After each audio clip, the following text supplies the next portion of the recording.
श्रावण म्हटलं की अधेमध्ये गोडाधोडाचे पदार्थ आले, पण त्यातही काहीतरी पौष्टिक करण्याचा आपला प्रयत्न असतो। खूप जणांसाठी प्रसाद बनवायचा असेल, काहीतरी झटपट होणारं बनवायचं असेल तर अशी ही दाणेदार आणि मौसूत लापशी आपण बनवू शकता। तर प्रसादासाठी मौसूत आणि दाणेदार लापशी बनवण्यासाठी इथे मी ही 1 वाटी भरून दलिया घेतला। दलिया म्हणजे गव्हाची अशी भरड असते। शक्यतो जी लहान दलिया असते ती आपण खिरीसाठी वापरतो। लापशी बनवण्यासाठी मध्यम किंवा मोठ्या आकाराची दलिया घ्यायची। लापशी चिकट होऊ नये किंवा खिरीसारखी पातळ होऊ नये यासाठी यामध्ये पाण्याचं प्रमाण योग्य असणं फार गरजेचं आहे। म्हणूनच 1 वाटी दलियासाठी 3 वाटी पाणी घ्यायचं। हे पाणी सुद्धा असंच न वापरता गॅसवर गरम करून कडकडीत पाणी आपण वापरणार आहोत। 10 ते 12 मिनिटातच पटकन लापशी होण्यासाठी कुकरचा वापर करतोय, तर त्यासाठी 2 चमचे तूप घातलं। तूप हलकसं गरम झालं आणि आता गॅस मी कमी ठेवलाय। यामध्ये सुके खोबरं भाजणार आहोत। तर सुक्या खोबऱ्याचे असे पातळ काप करायचे आणि नंतर ते तुपावर भाजायचे, म्हणजे छान खमंग लागतात आणि या खोबऱ्यामध्ये हलकासा कुरकुरीतपणा येतो। आपल्याला जर यामध्ये काजू बदाम वापरायचे असतील तर आत्ताच सुक्या खोबऱ्यासोबत ते सुद्धा इथे आपण परतू शकता। तर हे बघा, हलकासा याचा रंग बदलला की लगेचच हे आपण बाहेर काढायचे। हे जे शिल्लक राहिलेलं तूप आहे यावरच मी दलिया भाजणार आहे, पण आपल्याला जर जास्तीचं तूप हवं असेल तर आता यामध्ये जास्तीचं तूप सुद्धा वापरू शकता। एवढा हा दलिया भाजण्यासाठी साधारण 3 ते 4 मिनिटे सहज लागतात।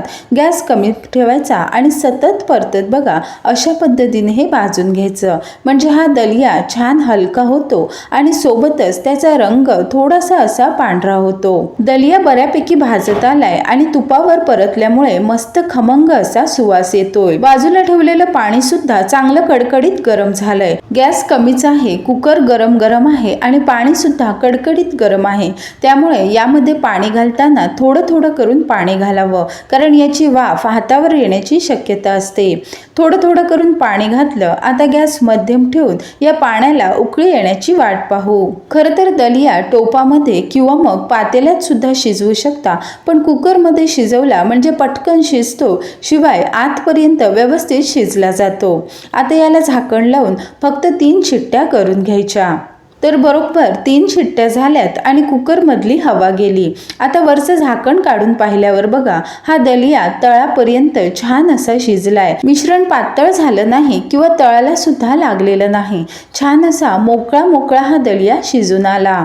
सुरुवातीला आपण 1 वाटी गव्हाची भरड किंवा हा दलिया घेतला होता, त्यासाठी बरोबर 1 वाटी गूळ घालायचं। आता मात्र गॅस कमी ठेवून हा गूळ 1-2 वेळा असा परतायचा, म्हणजे कुकरमध्ये जी उष्णता आहे त्यामुळे हा गूळ पटकन असा वितळला जातो। यावर बघा कुकरचं झाकण न लावता फक्त वर असं झाकण ठेवायचं आणि 1 ते 2 मिनिटे गुळासोबत हा दलिया शिजवून घ्यायचा, म्हणजे या दलियाच्या आतपर्यंत गुळाचा गोडवा शिरला जातो। तर हे बघा 1-2 मिनिटांमध्ये गूळ आणि दलिया छान असे एकजीव झालेत। दलिया पूर्णपणे शिजलाय, शिवाय गूळ आणि दलिया चांगले असे एकजीव झालेत।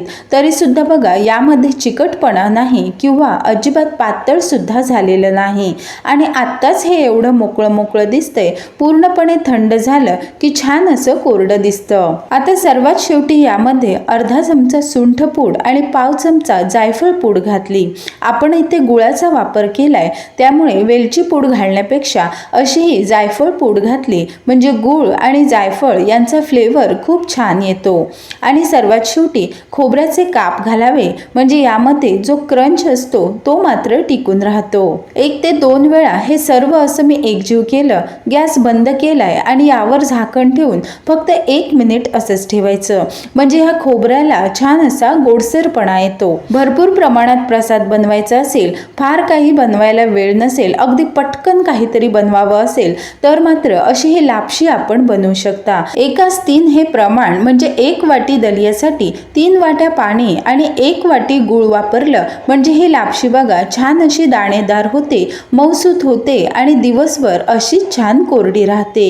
प्रसाद म्हणून वाटण्यासाठी किंवा सणासुदीला प्रत्येक वेळी पुरणपोळीचा बेत जमत नसेल, काहीतरी पटकन आणि पारंपरिक बनवायचं असेल तर अशी ही गूळ आणि दलियाची लापशी आपण बनवू शकता। आज आपण ही प्रसाद म्हणून वाटण्यासाठी मोकळी आणि दाणेदार लापशी बनवली. पण आपल्याला मात्र खीर बनवायची असेल तर दलिया पूर्ण शिजवून घ्यायचा आणि त्यामध्ये अजून 1 वाटी गरम पाणी घालायचं, म्हणजे गव्हाची पातळ खीर तयार होते. आणि कमीत कमी खर्चामध्ये खूप जणांसाठी काहीतरी गोड पदार्थ बनवायचा असेल तर आजची ही पौष्टिक लापशी आपण बनवू शकता. आणि ही लापशी थंड झाल्यावर अजून छान मोकळी होते. तर तुम्हाला आजची ही रेसिपी कशी वाटली मला कमेंट करून कळवा. रेसिपी आवडली असेल तर व्हिडिओला लाईक करा आणि अशाच छान छान पदार्थ पाहायचे असतील तर चॅनेलला सबस्क्राईब करा आणि बाजूचे बेल आयकॉन दाबा. लवकरच भेटू एखाद्या नवीन रेसिपी सोबत. तोपर्यंत धन्यवाद.